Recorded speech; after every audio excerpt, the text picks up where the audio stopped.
Assalamualaikum warahmatullahi wabarakatuh. Saya Nurul Nabila bersama rakan-rakan saya Nur Atillah dan juga Muhammad Azri dari kumpulan 9 akan membentangkan tentang salah seorang tokoh Islam yang terkenal, iaitu Ibnu Khaldun. Jadi Ibnu Khaldun merupakan salah seorang cendekiawan Islam yang terkenal pada zaman beliau, iaitu sekitar abad ke-14. Beliau dikagumi oleh orang ramai kerana kehebatannya sebagai salah seorang tokoh sejarawan dan juga seorang pemikir Islam dalam bidang ilmu sosial, politik, pendidikan dan juga falsafah. Kehebatan beliau bukan sahaja dikagumi oleh orang-orang di tamadun Islam, malah kehebatan beliau dalam memberikan pendapat itu juga dikagumi oleh orang-orang tamadun barat. Salah seorang profesor di sana, beliau menyifatkan Ibnu Khaldun merupakan salah seorang ahli sejarawan Arab yang hebat pada zaman pertengahan itu. Jadi nama sebenar Ibnu Khaldun ialah Abdul Rahman bin Muhammad bin Khaldun Al-Harahmi. Beliau dilahirkan di Tunisia pada tahun 732 Hijrah dan beliau meninggal pada tahun 808 Hijrah di Kahirah, Mesir. Beliau menukar namanya daripada Khalid kepada Khaldun semasa beliau berada di Andalusia. Ibu bapanya telah meninggal dunia kerana penyakit kusta yang telah melanda kampung beliau. Beliau mempelajari ilmu agama seperti fiqh, hadis, tafsir dan juga ilmu nakil seperti logik, falsafah, matematik dan juga bahasa Arab. Disebabkan sikap beliau yang amat tekun untuk menuntut ilmu, beliau telah menjadi seorang pemikir Islam yang terulung dalam bidang sejarah, sosiologi, politik dan juga agama. Ibnu Khaldun beliau dianggap sebagai seorang ahli falsafah, sejarah dan sarjana teragung sepanjang zaman kerana beliau menggunakan kaedah penyelidikan yang sama pada kaedah sosiologi. Dan sudah semestinya tokoh Islam ini mempunyai sumbangan-sumbangannya tersendiri terhadap tamadun Islam. Antara sumbangan beliau adalah sebagai pengasas falsafah sejarah.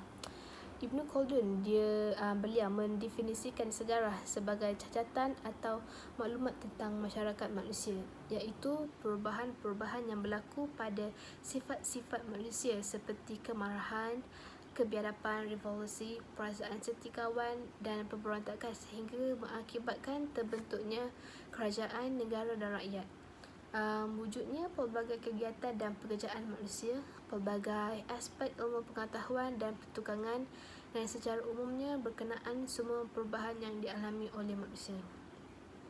Secara ringkas daripada definisi ini, sejarah dan masyarakat adalah satu kesatuan yang mempunyai kesamaan realiti yang berhubung kait antara satu sama lain. Konsep ini membezakan dengan pendapat Herodotus, seorang ahli sejarah Yunani yang mengatakan bahawa Tuhan telah campur tangan secara langsung dalam menentukan sejarah manusia dan bukan manusia itu sendiri yang menentukan sejarahnya. Ibnu Khaldun telah menetapkan beberapa prinsip untuk sejarah. Contohnya, apabila mengkaji sesuatu peristiwa, kebangkitan atau kejatuhan sesebuah kerajaan, seseorang individu perlu memastikan penglibatan sebab dan akibat kejadian itu berlaku. Keadaan ini menunjukkan hubungan secara langsung antara sebab dan akibat. Menurut beliau, manusia sendiri yang menentukan sejarahnya, kecuali mereka yang melanggar hukum Allah, sama ada hukum tersurat dalam wahyu ataupun tersurat dalam hukum alam yang ditentukan Allah. Berjayanya memurnikan ilmu sejarah dengan menjadikan rasional sebagai kayu ukur fakta sejarah tanpa fanatik kepada sesuatu laporan yang tidak terbukti kebenarannya. menggariskan 4 perkara yang perlu dilakukan sejarawan dalam penelitian dan analisis laporan sejarah. Pertama, membandingkan antara peristiwa-peristiwa dengan berdasarkan kaedah sebab dan munasabab. Kedua, mengkaji peristiwa-peristiwa lalu untuk dijadikan iktibar kepada peristiwa-peristiwa yang sedang berlaku. Ketiga, mengambil kira pengaruh iklim dan alam sekitar terhadap apa yang berlaku. Dan akhir sekali, mengambil kira kedudukan ekonomi dan budaya terhadap peristiwa yang berlaku. Dan sumbangan-sumbangan yang lain akan diterangkan oleh Nurul Athilah dan seterusnya akan diterangkan oleh Muhammad Azri. Sumbangan kedua Ibnu Khaldun adalah dalam bidang ilmu dan pemikiran Islam. Ibnu Khaldun telah berjaya menganalisis sejarah dari aspek kemasyarakatan, ekonomi, politik dan pendidikan. Beliau juga memberi panduan yang terbaik kepada manusia tentang asas pembinaan sesebuah tamadun. Beliau berpendapat bahawa sesebuah tamadun tertegak hasil dari keunggulan rohani dan jasmani, dan tamadun juga merupakan pelopor kepada pemikiran moden khususnya dalam bidang sejarah, politik, ekonomi, sosiologi dan pendidikan. Selain itu, banyak para sarjana telah mengiktiraf karya beliau sebagai bahan kajian dan rujukan. Pemikiran beliau sering dijadikan sebagai wacana, tema-tema seminar, bengkel, persidangan ilmiah, buku dan tesis di peringkat pengajian tinggi. Sebuah anugerah ilmiah yang berprestij dinamakan sepenuh nama beliau, iaitu Ibnu Khaldun Chair of Islamic Studies di Universiti Amerika. Namanya juga diabdikan di dalam sebuah universiti di Jakarta, Indonesia, iaitu Universiti Ibnu Khaldun. Seterusnya, sumbangan beliau sebagai bapa ekonomi Islam. Ibnu Khaldun dikenali sebagai bapa ekonomi Islam kerana pemikirannya tentang teori ekonomi yang logik dan realistik. Teori yang dikemukakannya jauh lebih terdahulu daripada teori-teori ekonomi yang dikemukakan oleh pakar ekonomi barat seperti Adam Smith dan David Ricardo. Ibnu Khaldun telah mengutarakan beberapa prinsip dan falsafah ekonomi seperti keadilan, kerajinan, kerjasama dan kesederhanaan. Beliau menegaskan bahawa keadilan merupakan tulang belakang dan asas kekuatan sesebuah ekonomi. Di samping itu, Ibnu Khaldun melihat manusia sebagai seseorang yang memerlukan pengetahuan ekonomi untuk memenuhi kehendak dan keperluan mereka di atas muka bumi. Beliau juga mengemukakan teori bahawa perekonomian sentiasa berada di dalam keseimbangan antara penawaran dan permintaan. Menurut beliau, faktor pengeluaran seperti tanah yang telah tersedia dan faktor buruh masih dianggap sebagai faktor terpenting dalam proses pengeluaran.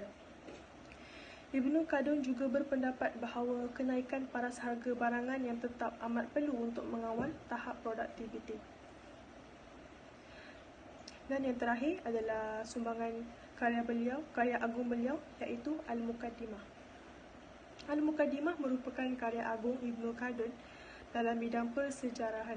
Buku ini membahaskan secara terperinci tentang sejarah dan persejarahan. Mengikut Bill Weiss, buku ini merupakan ensiklopedia sintesis mengenai metodologi sains kebudayaan yang penting, dan buku ini dapat membantu ahli sejarah dalam penghasilan kajian yang benar dan ilmiah. Mukadimah ini mempunyai 6 bab dan isi kandungan dalam bab tersebut telah dibahagi kepada 2 bahagian, iaitu bahagian asasi dan tidak asasi. Mukadimah ialah sumbangan yang agung dalam bidang persejarahan yang merupakan percubaan awal ahli sejarah untuk memahami perubahan yang berlaku pada organisasi politik dan sosial manusia.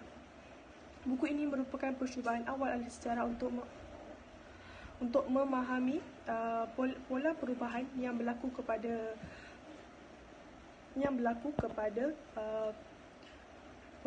organisasi politik dan sosial manusia. Buku ini juga menjadi satu bahan kajian yang menarik kerana pendekatan yang rasional, kaedah serta perbahasan yang analitikal dan terperinci.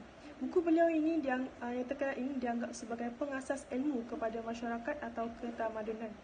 Selain itu, pandangan dan teori-teori yang dikemukakan oleh beliau telah banyak menyumbang kepada masyarakat sehingga ke hari ini. Jadi slide untuk seterusnya ialah berkenaan tentang cadangan dan juga apa yang dapat kita pelajari daripada kisah Ibnu Khaldun ini. Iaitu yang pertama ialah kita perlulah mencari ilmu sebanyak yang boleh di atas muka bumi ini. Kerana ilmu ini tiada limit, tiada batasan untuk kita mencari.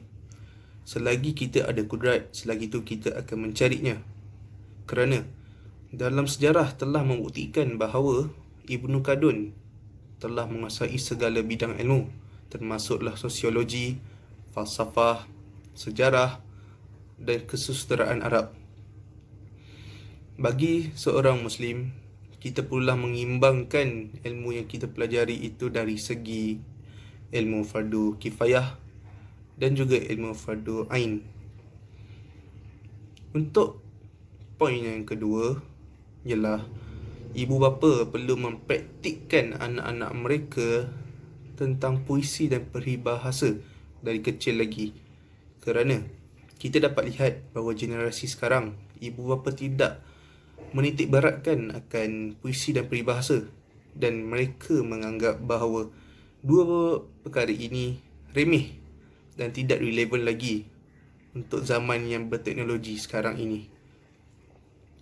Tetapi perkara ini sangat penting kerana Ibnu Khaldun telah menyatakan bahawa puisi dapat membentuk jiwa seseorang dan juga menjadi lambang kebijaksanaan terhadap sesuatu bangsa tersebut. Jadi, untuk para ibu bapa, jikalau mereka ada masa lapang, mereka perlulah mengajar walaupun sedikit akan peribahasa Melayu ke atau apapun. Yang penting mereka dapat mengajar anak-anak mereka lagi dari kecil. Untuk poin yang terakhir ialah para guru perlulah mengubah cara penyampaian ilmu mereka terhadap anak murid. Kerana kita sudah tahu bahawa para guru juga perlu mengejar silibus-silibus yang telah ditetapkan oleh pihak sekolah. Tetapi jikalau mereka terlalu mengikutkan akan silibus yang telah diberikan, ia akan memberikan kesan terhadap anak murid. Apa kesannya? Ialah anak murid tidak terlalu memahami ilmu yang disampaikan itu. Malahan pada kitab Ibnu Khaldun iaitu Al-Muqaddimah juga telah menyatakan bahawa pelajaran secara beransur-ansur dapat menolong anak murid untuk lebih fokus dan menghafal ilmu yang disampaikan itu dengan lebih senang. Kerana kita perlu tahu bahawa anak murid juga merupakan insan yang sangat penting untuk negara pada masa akan datang. Slide ini adalah slide yang terakhir bagi kisah Ibnu Khaldun. Dan beliau telah meninggalkan kita dengan pelbagai karya agungnya demi perkembangan tamadun Islam dan juga tamadun dunia. Dan dia sudah terbukti dan memberikan impak yang sangat besar terhadap tamadun manusia dari segi sosiologi, budaya, sejarah, politik dan ekonomi. Beliau juga telah mencetuskan segala teori berkenaan tentang ekonomi, perdagangan dan juga kependudukan. Dan disebabkan kebijaksanaan beliau telah dijadikan aspirasi dan sumber bagi para ilmuwan Islam dan juga para ilmuwan Barat untuk menghasilkan teori-teori mereka sendiri. Oleh itu, sebagai seorang Muslim, kita juga perlu mengikut kepribadian mereka, kepribadian beliau dalam mencari ilmu sebanyak yang boleh. Jadi, itu saja perbincangan kami bertiga. Terima kasih kerana mendengar. Assalamualaikum.